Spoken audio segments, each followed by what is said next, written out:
and welcome back to my channel. Last time I left you all with my thoughts and impressions of GMT Games Wild Blue Yonder aerial combat in the scale of individual aircraft. Well, this time I'm going to revisit another GMT title dealing with the war in the air during the Second World War, but from a rather different perspective. Today I'm going to share with you a little bit about Lee Brimmicombe Wood's Wing Leader. Now, this is a really interesting game by a very prolific designer who is quite rightly highly regarded for his air combat simulations. I'm quite a fan of his. I have played both of his Enemy Coast Ahead titles, which are quite different to this game. Both of those are really quite amazing. But the scale and the manner in which he approaches air combat in this game is rather different to what many people have seen before.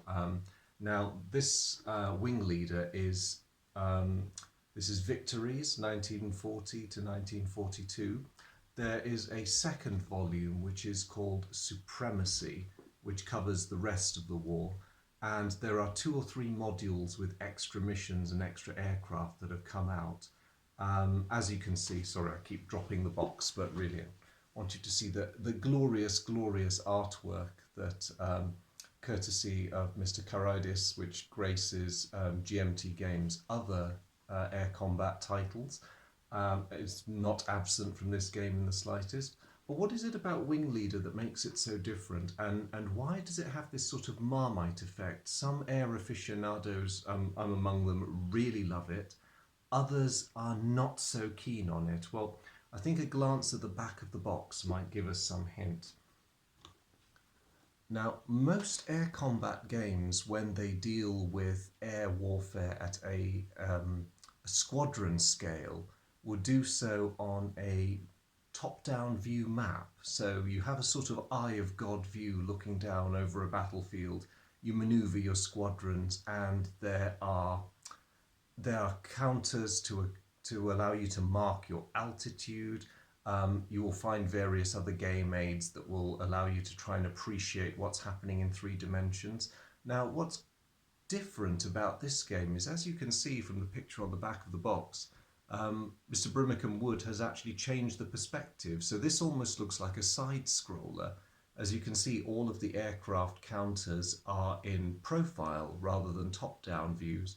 You have ground level, or should say sea level in this case, because this depicts, I believe, a moment from the Battle of the Coral Sea, and I believe that carrier there is meant to represent the unfortunate Japanese carrier Shoho.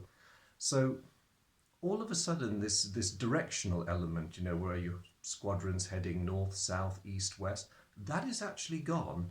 What this game does is it presents you with your battlefield, and it gets you to think in terms of altitude bands rather than maneuvering counters on a map. Now, people who are used to the more traditional method of dealing with simulating air combat find this quite strange, but at the same time it makes an awful lot of sense, because if you're already grouped into a battle area and you're within visual range of each other, you're going to maneuver against each other or to try and avoid contact depending on what your mission brief is. And so in a sense you don't have to worry about the directional side of it, but it forces you to think more about altitude and lines of sight across different altitude bands and why that's important. As you can see from the rest of the graphic, the counters are gorgeously illustrated, typical GMT quality. There's an awful lot by way of information counters to allow you to keep track of what your squadrons are doing. Very cleverly, squadrons are represented by a graphic that have 2 aircraft on the counter.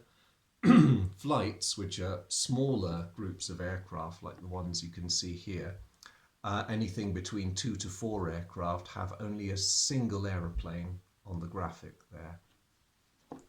So that is the very interesting approach, which I look forward to demoing for you quite soon. But before I do, I just want to give you a bit more of a glance at the components. Now, this has given you a good impression of the map, which, it's the sky. It's going to be blue. There's no way around that. You do have clouds by way of scenery, but air combat is not as environmentally rich as ground combat, if I can call it that way. On the ground, you've got bushes, trees, whatever. Here, you've got clouds, a bit of rain, maybe some contrails and mist, or if you're very fortunate, clear blue sky. Other than that, it's just your aircraft and your pilots. Air combat games are never simple, and I'm pleased to say, for the sake of my own sanity, as well as everyone else who plays this game, I'm sure, it comes with some fantastically simple player aid cards, which distill some very important and very tricky concepts down into a manageable level. There are a lot of them, but once you get used to how they interact and how they keep the game moving, they actually become your best friends rather than your worst enemies. And the last thing I want to show you, in some way this is the best bit. I'm going to pick on the Japanese because I have a bit of a soft spot for the Imperial Navy in particular. So I'm going to show you the cards. These are the player aid cards, which allow you to see at a glance what your aircraft are capable of. They're on lovely thick cardstock. The artwork, as you can see, is beautiful. And just for people like me, there are potted histories of the aircraft on the reverse. It doesn't get much better than this.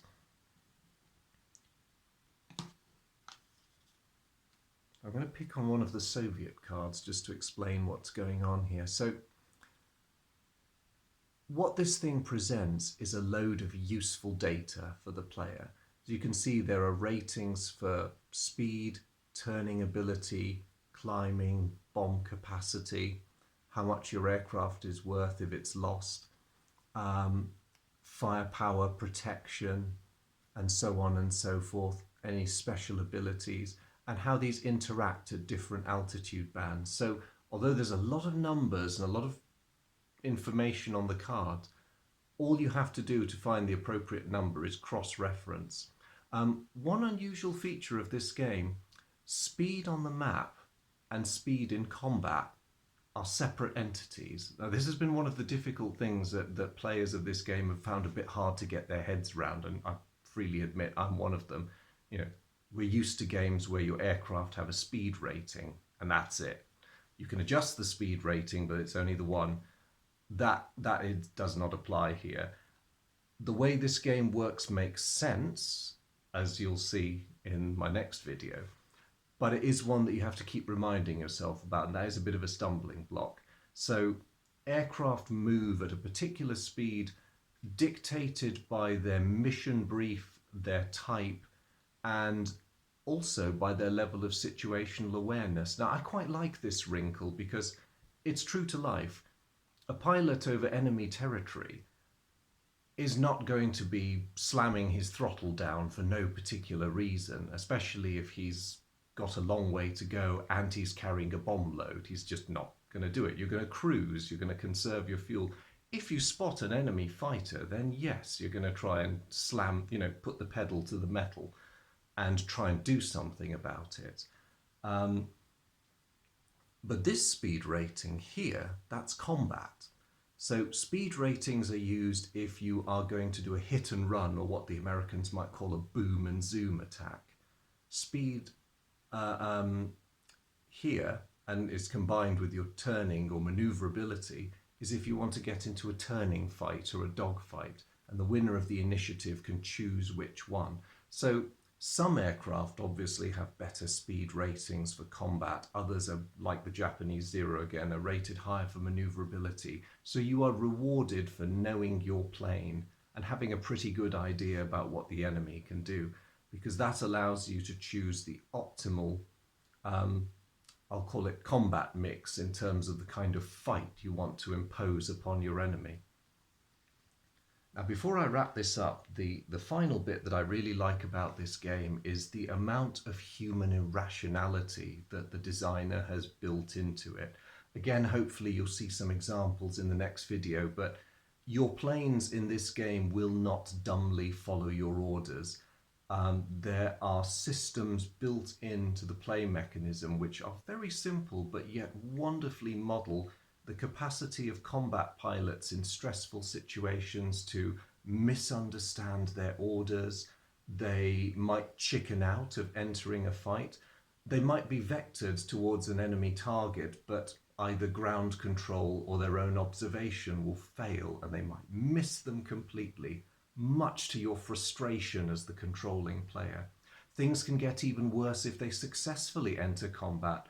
Formations can break up, elements of a squadron can lose touch with each other. Ammunition is expended ridiculously quickly in this game. You have to pick your battles very judiciously, especially if your enthusiastic flyboys are inclined to be trigger happy, because an average of 15 to 20 seconds ammunition in a fighter is going to go like that. And there are so many edge of your seat nail biting moments that this game generates, even though in many respects it's supposed to simulate you sitting in the cockpit as a group leader.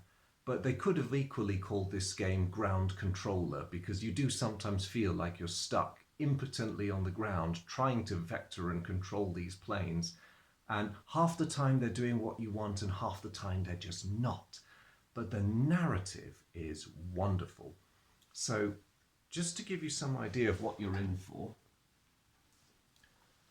Now, appropriately enough, seeing that my Down in Flames Wild Blue Yonder review dealt with a Soviet-German encounter on the Eastern Front, I'm going to do the same thing with the upcoming video, only this time we're going to have an August 1942 scenario where the Soviets are going to attack a German troop concentration on the ground. So the Soviets are going to turn up with a mix of fighter bombers and bombers. The Germans are going to resist them with fighters. It being the height of the Soviet summer offensive in August 1942 against the Ninth Army, the Germans are going to be horribly outnumbered. They have reasonably good planes, absolutely superb pilots, and a very flexible battle doctrine. The Russians have inexperienced pilots. They'll still be hobbled by their rigid combat doctrines. They hadn't managed to shake those off yet. Aircraft which are slightly inferior to their German counterparts, but they will have numbers on their side. In this scenario, 4 full Soviet squadrons are going to try and fight their way through half a squadron of German fighters, while the anxious and exhausted soldiers of the Ninth Army are watching from the ground. So stay tuned. The battle video is to follow shortly, but I hope I've given you a good brief overview of what a wing leader is like, and we'll see how it plays next time. Thank you for tuning in.